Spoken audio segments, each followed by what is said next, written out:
Están malditos y la historia los juzgará.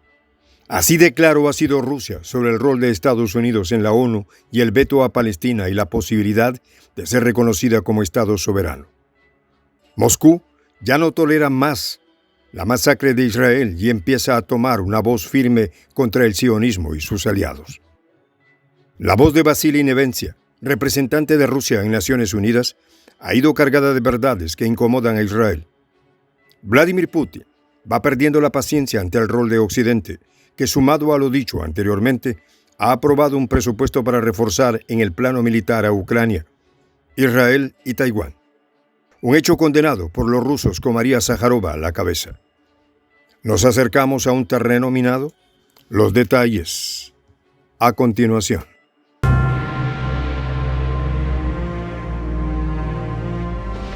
Voz de la Patria Grande. La historia los juzgará.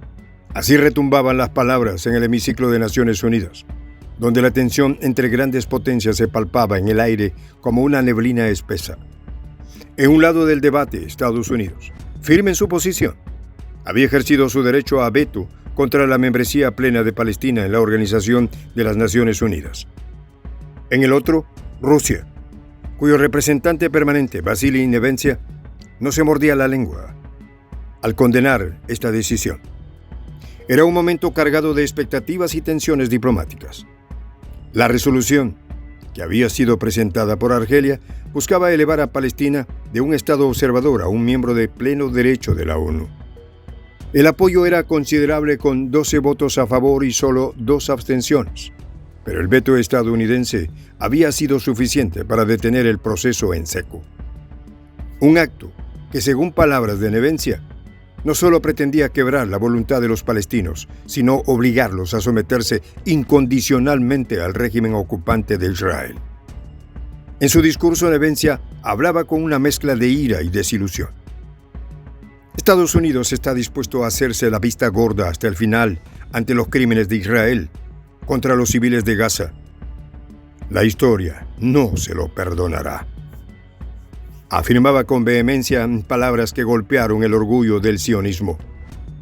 Denunciaba la actividad de asentamiento ilegal en Al-Quds, Jerusalén Oeste y Cisjordania, señalando directamente a las políticas de Washington de permitir tales injusticias, consideradas crímenes a ojos de muchos en la comunidad internacional. Intentan duplicar la voluntad de los palestinos, forzándolos a someterse, convirtiéndolos en siervos y personas de segunda clase. Tal vez incluso exterminarlos y expulsarlos de su territorio natal. Declaraba Nevencia, quien no ocultaba su convicción de que tales acciones eran indignas de una gran potencia. La historia los juzgará. Y por supuesto reiteramos, no se los perdonará, sentenciaba.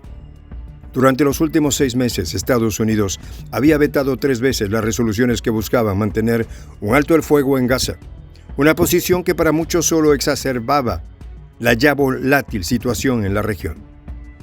A su lado, Israel, su aliado principal, seguía siendo un punto clave en la política exterior estadounidense, pero las críticas comenzaban a escalar tanto dentro como fuera de sus fronteras. La posición rusa, apoyada por China, condenaba firmemente el bloqueo estadounidense, argumentando que esta política solo servía para prolongar el sufrimiento y la inestabilidad.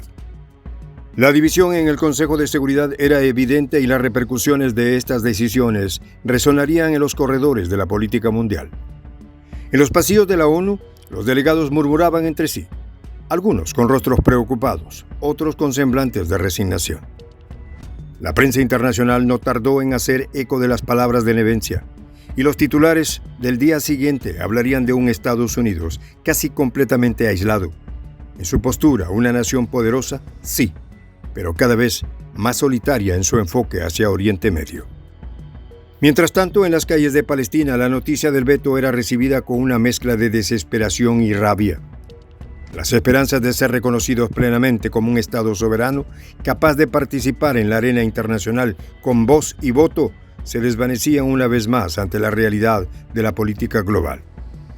La gente común, aquellos cuyas vidas eran marcadas por conflictos y promesas incumplidas, se encontraban atrapados en un juego de poder que parecía no tener fin. Y en ese juego, las palabras de Nevencia resonaban como un sombrío presagio. La historia los juzgará. Un eco que, más allá de las paredes de la ONU, se disolvía en el aire, dejando una pregunta en el corazón de muchos. ¿Cuándo cambiaría realmente la suerte de Palestina?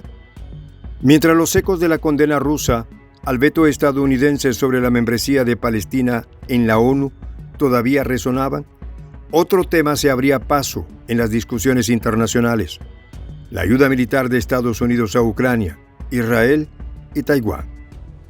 Era un fin de semana marcado por la aprobación de un colosal paquete de ayuda por parte de la Cámara de Representantes de Estados Unidos.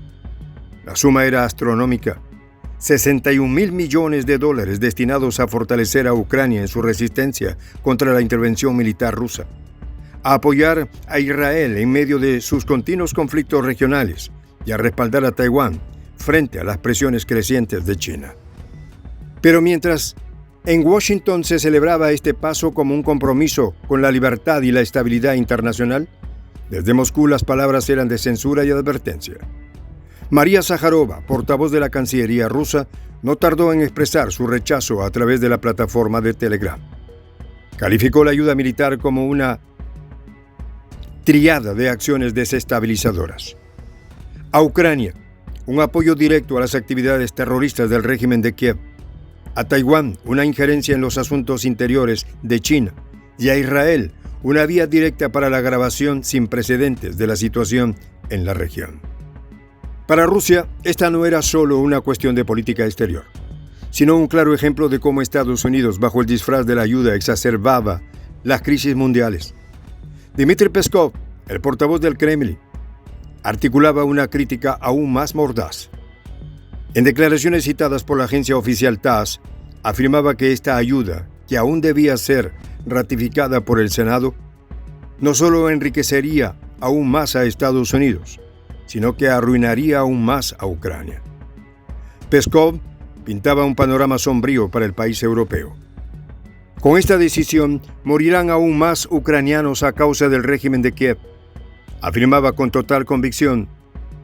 La imagen era una de intervención y devastación, una narrativa que Rusia ha repetido en diversos foros internacionales, pero que desde Washington habían ignorado. Esta retórica, tanto de Zakharova como de Peskov, reflejaba la constante preocupación de Rusia por la influencia estadounidense en zonas de interés estratégico para Moscú y Beijing en Ucrania. Rusia veía una amenaza directa a su seguridad y a su esfera de influencia. En Taiwán, la ayuda estadounidense era percibida como un desafío a la soberanía china, una violación del principio de una sola China, que Moscú, al menos oficialmente, apoyaba.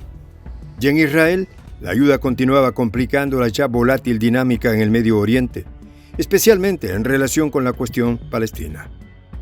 Mientras los líderes rusos emitían estas declaraciones, en las calles de Kiev, Taipei y Jerusalén, la realidad de la ayuda estadounidense se manifestaba de formas muy distintas.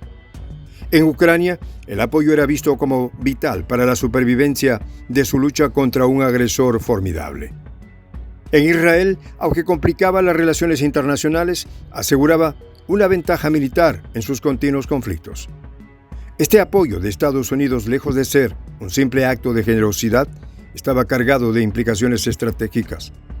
Cada dólar destinado a estas regiones no solo representaba un arma o un soldado, sino también una declaración de intenciones y alianzas. Para los críticos como Rusia, estas acciones eran inflamatorias y peligrosas. Para los beneficiarios, eran esenciales y a menudo vitales. Y así, mientras en algunos lugares del mundo se celebraban estas decisiones, en otros se formulaban respuestas y estrategias para contrarrestar lo que se percibía como una escalada en la injerencia por parte de Estados Unidos. Soy el J, Juan José del Castillo, director del canal Prensa Alternativa. Si quieres ser parte de la comunidad de la Patria Grande, suscríbete a nuestro canal. Si es que quieres que te lleguen las notificaciones cada vez que subimos un video, activa la campanita. Si quieres apoyar a nuestro canal económicamente, puedes hacerlo a través de PayPal. El enlace está en la descripción del video.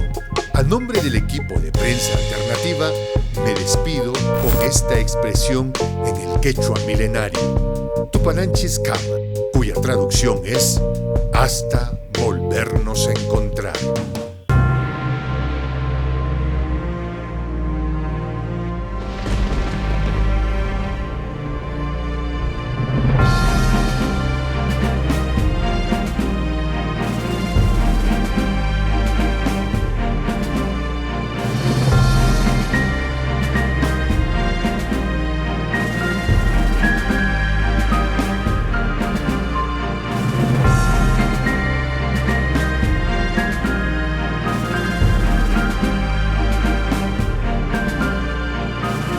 Voz de la Patria Grande.